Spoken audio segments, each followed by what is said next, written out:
मित्रों नमस्कार, मैं हूं राकेश कुमार। आप देख रहे हैं मत अभिमत। मित्रों, पटना हाई कोर्ट ने फर्जी डिग्री के आधार पर जो शिक्षकों की बहाली हुई थी, उसको लेकर कल फैसला अपनी सुनाई थी।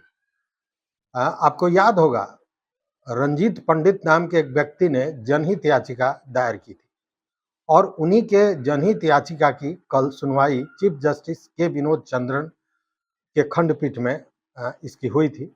और सुनवाई करते हुए राज्य सरकार और राज्य निगरानी विभाग को ऐसे फर्जी शिक्षकों के विरुद्ध सख्त कार्रवाई करने का निर्देश दिया गया।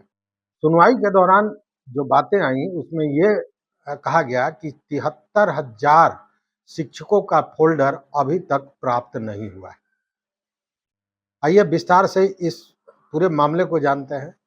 फर्जी डिग्री के आधार पर शिक्षकों की बहाली के मामले में कल बड़ा फैसला आया। हाई कोर्ट ने ऐसे फर्जी शिक्षकों के विरुद्ध सख्त कार्रवाई करने का निर्देश दिया है। रंजीत पंडित के जनहित याचिका पर चीफ जस्टिस के विनोद चंद्रन की खंडपीठ ने बुधवार को मतलब कल 3 अप्रैल को फैसला सुनाया। 19 मार्च को ही इसकी सुनवाई कर ली गई थी और हाई कोर्ट ने फैसला को सुरक्षित रखा था, जिसे कल सुनाया गया। अब इसमें मामला क्या है, ये समझने की जरूरत है।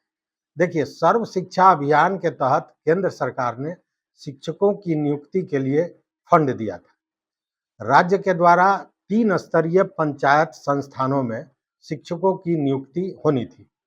राज्य सरकार ने 2006 से लेकर 2015 तक शिक्षकों की नियुक्ति की थी और इस जनहित याचिका में यही आरोप लगाया गया था कि बड़ी संख्या में फर्जी शिक्षकों की बहाली हुई है, फर्जी डिग्री के आधार पर। अब इसको लेकर कोर्ट ने कुछ निर्देश दिया था पूर्व में। कोर्ट ने बाद में इस मामले की सुनवाई करते हुए कहा था कि ऐसे शिक्षक स्वयं त्याग पत्र दे देते हैं तो उनको क्षमादान दिया जा सकता है। मतलब कि अगर वो फर्जी हैं और खुद अपना त्याग पत्र दे देते हैं, तब उन पर कोई कार्रवाई नहीं होगी, उनको क्षमा कर दिया जाएगा। कोर्ट ने इसके लिए 15 दिनों का समय सीमा भी तय किया था। कोर्ट के आदेश के बाद फर्जी डिग्री के आधार पर काम करने वाले लगभग 3,000 शिक्षकों ने स्वयं त्याग पत्र दे दिया था।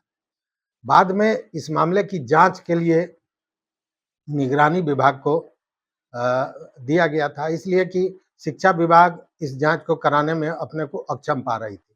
तो हाईकोर्ट ने निगरानी विभाग को कहा कि आप इसकी जांच करें। बहुत सारे विश्वविद्यालयों और शिक्षा संस्थानों से फर्जी डिग्री प्राप्त करने वाले शिक्षकों की जांच शुरू की गई। जांच में सफलता भी मिली, लेकिन पूर्ण सफलता नहीं मिल पाई। अब इन सारे मामलों को अब देख लीजिए, इसी से अंदाज कीजिए कि 73,000 शिक्षकों का फोल्डर ही गायब है, जिसका कहीं कोई अता पता नहीं है। अब इसको लेते हुए इस सारी बातों को ध्यान में रखते हुए कोर्ट ने बहुत कड़ा फैसला सुनाया और उसने कोर्ट ने कहा कि निर्धारित समय के भीतर कागजात व रिकॉर्ड प्रस्तुत नहीं करने वाले शिक्षकों के विरुद्ध कार्रवाई की जाए। एकदम स्पष्ट कहा है, एक समय दिया जाए और उस समय के अनुरूप अगर शिक्षक सारे कागजात और सर्टिफिकेट नहीं उपलब्ध कराते हैं तो उन पर सीधे कार्रवाई की जाए। याचिकाकर्ता के अधिवक्ता जो दीनू कुमार थे, उन्होंने कोर्ट को बताया था कि बड़ी संख्या में जाली डिग्रियों के आधार पर शिक्षक राज्य में काम कर रहे हैं, साथ में वो वेतन भी उठा रहे हैं। काम करेंगे तो वेतन उठाएंगे। कोर्ट ने इन सारी गड़बड़ियों की जांच कर जिम्मेवार लोगों के विरुद्ध सख्त कार्रवाई करने का आदेश देते हुए इस मामले को कल निष्पादित कर दिया। लेकिन इसमें सबसे बड़ा अड़चन यही है कि शिक्षकों का फोल्डर नहीं मिला। पिछली सुनवाई जब हुई थी तो आपको याद होगा, कोर्ट ने राज्य सरकार और राज्य निगरानी विभाग को कार्रवाई का रिपोर्ट प्रस्तुत करने के लिए मोहलत दी थी और इसको लेकर याचिकाकर्ता के जो अधिवक्ता है, उन्होंने कहा था कि 72,000 शिक्षकों का फोल्डर अभी तक प्राप्त ही नहीं हुआ है, वैसे में जांच कैसे होगी। यह मामला काफी दिनों से चल रहा था, 9 वर्ष लगभग इस मामले को चलते हुए हो गया था, लेकिन जांच की रफ्तार काफी धीमी थी। पूर्व की सुनवाई में कोर्ट ने राज्य सरकार को निर्देश दिया था कि वह एक समय सीमा निर्धारित करे और जिसके तहत सभी संबंधित शिक्षक अपनी डिग्री व अन्य कागजात प्रस्तुत करें और उसकी जांच हो। अब जो फाइनल डिसीजन आया है उसमें भी कोर्ट ने यही कहा है कि निर्धारित समय दिया जाए और जितने भी शिक्षक हैं जिनका फोल्डर नहीं है वो अपना जो संबंधित कागजात है, जो डिग्रियां हैं उसको उपलब्ध कराएं और इसकी जांच की जाए और सख्त से सख्त कार्रवाई की जाए। ये कोर्ट का सख्त निर्देश है। तो ऐसे में फर्जी डिग्रीधारी जो शिक्षक हैं या यूं कहें जो फर्जी शिक्षक हैं उनके गले की फांस निश्चित रूप से कोर्ट का ये आदेश बनेगा। लेकिन अब देखना यह है कि शिक्षा विभाग या निगरानी इसको लेकर कितना जल्दी और किस तरह की कार्रवाई करती है। तो इस वीडियो में बस इतना ही। देखते रहिए मत अभिमत।